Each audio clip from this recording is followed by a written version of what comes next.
Hi, everybody, and welcome back to DuPage Medical Group Field here in Joliet, Illinois, and it's time for Slammers Baseball.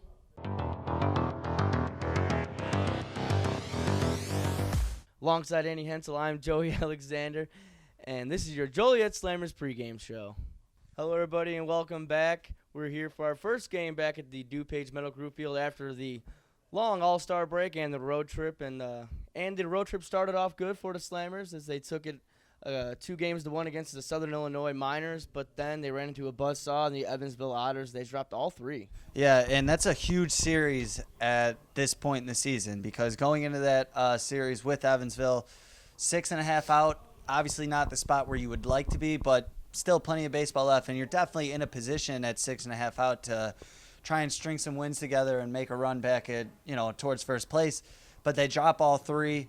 14 earned runs by the starting pitching in a 3-game series is never going to get the job done, and now they come home and they find themselves 9.5 games back. Yeah, and it's kind of weird because before the All-Star break, the main thing was, the bats weren't there and the pitching was, or just a little bit inconsistent, back and forth. But the pitching really struggled against Evansville. The whole team, the whole series, they all scored 22-6. Yeah, and it was the guys that they usually are stalwarts in this pitching rotation. The guys that have been fantastic all year.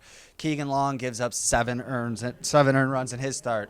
Scott Hoffman seems to still be struggling coming off the injury. He gives up 4 runs. And then they go game 3 with Tyler Jandron, who strikes out 10, but still gives up 3 runs, and they don't get the offense behind him. So those are 3 guys in this pitching rotation that have been very solid all year. And the wheels kind of fell off over the weekend. So, yeah, and for Jeff Isom, that's definitely not what you want to see is the guys, like you said, that you rely on so much and have been, the main go-to guys for your starting rotation. And pitching's been so good all season, and it kind of just unraveled. But, I guess that's just baseball. But, again, it was just hard to see the updates. I kept seeing, I was like, man, what are they doing? But, today's a new day, and we got some guys who's hots and who's nots for this last few series, and let's go over the who's not at first. Yeah, because we haven't been here for a while, so we try to keep everyone updated on what's been going on. So obviously the 5-game series, but take a look at just some of the guys who have been struggling as of late. Chaz Meadows, and this is post All-Star game. He's 3 for his last 18, which is not as good as he wants to be. Obviously, he's a great player.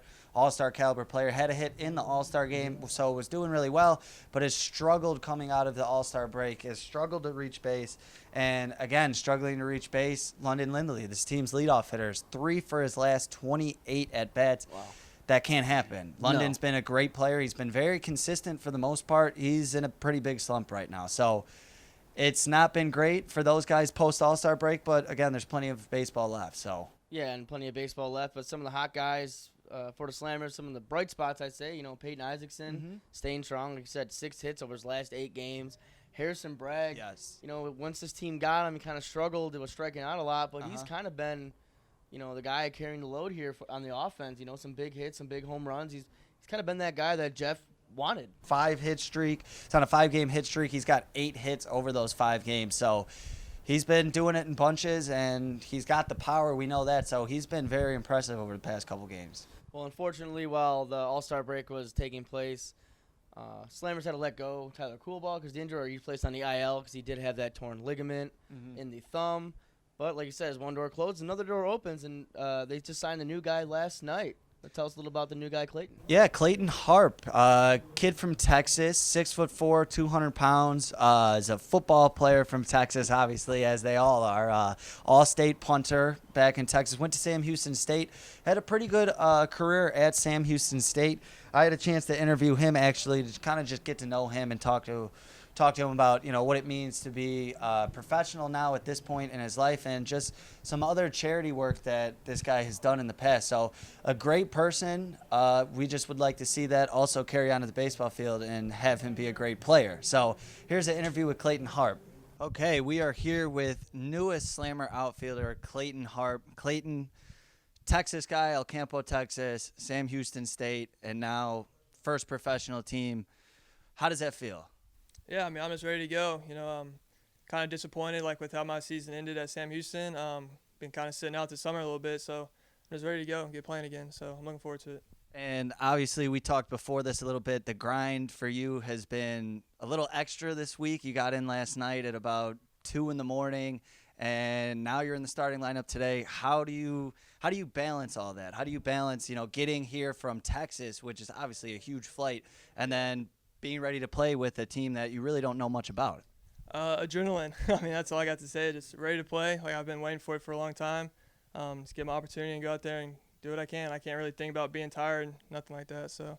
And he's a Texas guy, obviously, so big football guy, so you bring that football attitude here. Wide receiver secondary, but that wasn't your best spot. All-state punter in Texas. Just tell me a little bit about that. Have you always been good at punting? Did you take classes? I know a lot of people around here will take kicking classes, or are you just a natural? So literally just growing up, like in my front yard, I just get a football, and 2 hours a day I just go out there and punt a football back and forth up and down my yard. I don't know, I just like doing it, so it's kind of how it happened. Went through high school, and I kind of got like lessons with coaches and whatnot, but that's just kind of all that happened that way. So all-state punter, professional outfielder, jack of all trades. What's a better feeling, nailing a 70-yard punt or nailing a 300-foot home run? Definitely the home run. You get to have a better jog around the bases like that. Yeah, show off a little bit. So was doing a little bit of research on you.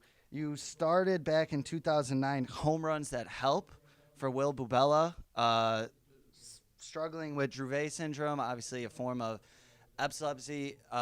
This is back in the day, obviously, but is this something that you still do now that you've reached professional level? Is it something you want to continue about? Just talk more about how this all came about. Yeah, so actually, like, my hitting coach, Brent Bubella's his name, he played for my dad in high school and ended up playing some independent ball for the Texas Rangers organization, but that's his nephew in a way. And so that's kind of how that relationship developed with him. And so, yeah, I mean, it's still growing. Like, I went and saw him this past Christmas break. He lives up in Fort Worth, and so I got to visit with him, and he's done a lot better. And it's awesome just being and help these kids do this kind of stuff for them. I wish you the best of luck tonight and for the rest of the season, and we're happy to have you. Appreciate it. Thank you. I'm ready to go.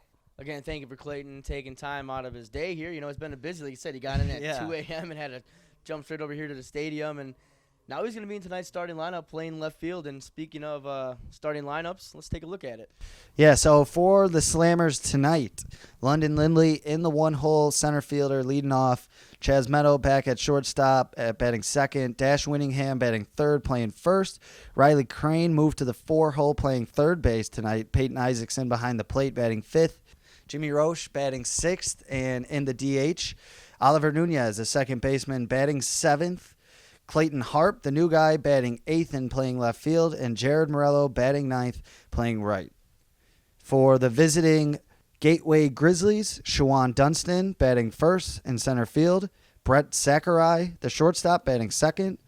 Connor Owings, the third baseman, in the three-hole. Luis Roman, the designated hitter, batting fourth. Zach Taylor, the catcher, batting fifth. Batting sixth, the right fielder, Dustin Woodcock. Batting seventh, first baseman, Matt Brown. Batting eighth, left fielder, Anthony Ray. And batting ninth, Gunnar Buhner, the second baseman. And the pitching matchups tonight for your Joliet Slammers, right-handed pitcher Darren Osby.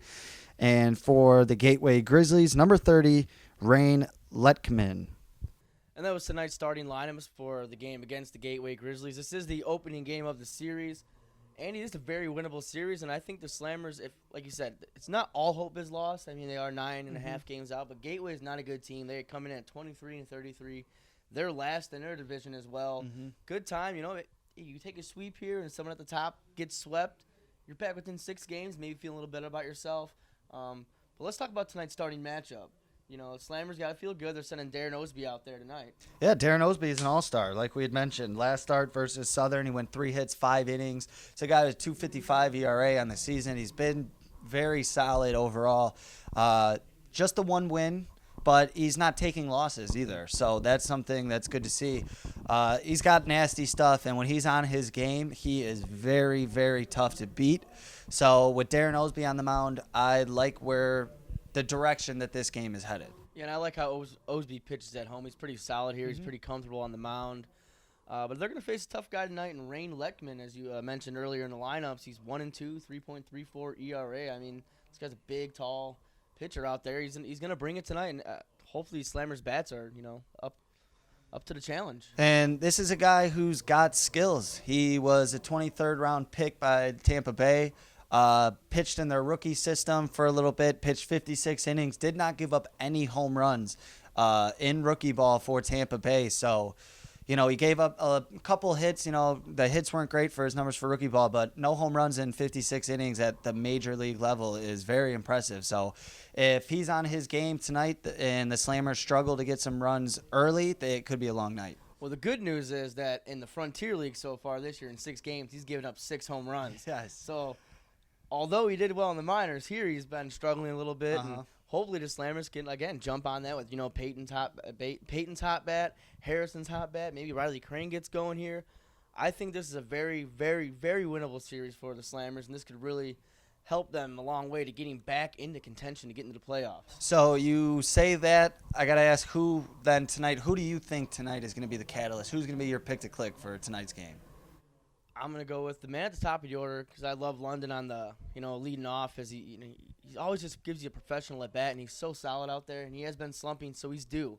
You know, he had a rough comeback from the All-Star break. You know, maybe he just, you know, went home and see the family. Maybe, you know, he kind of lose focus a little bit. Yeah. Hopefully he gets it back together tonight. Yeah, and I would probably agree with you. I think London's a guy, he's got, you know, children at home. He's far from home. He lives in Atlanta in the off-season, so I could imagine going home for the All-Star break, being around the people that you truly love, your family, you know, his kids and everything, kind of takes your mind a little bit away from baseball, understandably so. So I think that's a great pick. I'm going to go with Chas Meadows. He's an all-star. He's, you know, one of the best players on this team. He's struggled as of late. I can't see that happening for, you know, throughout this series as well. So Chas Meadows is going to be my pick to click. Oh. Well, speaking of that, that's all we have for today's Joliet Slammers pregame show. If you guys want to listen to the game live, you can go to JolietSlammers.com, click the Listen Live with Lonnie link, and it'll be Lonnie Wilkins and Ben Ariano on the call. Again, thank you for watching your Joliet Slammers pregame show powered by 1080 Productions. Thank you guys, and hope to see you guys later.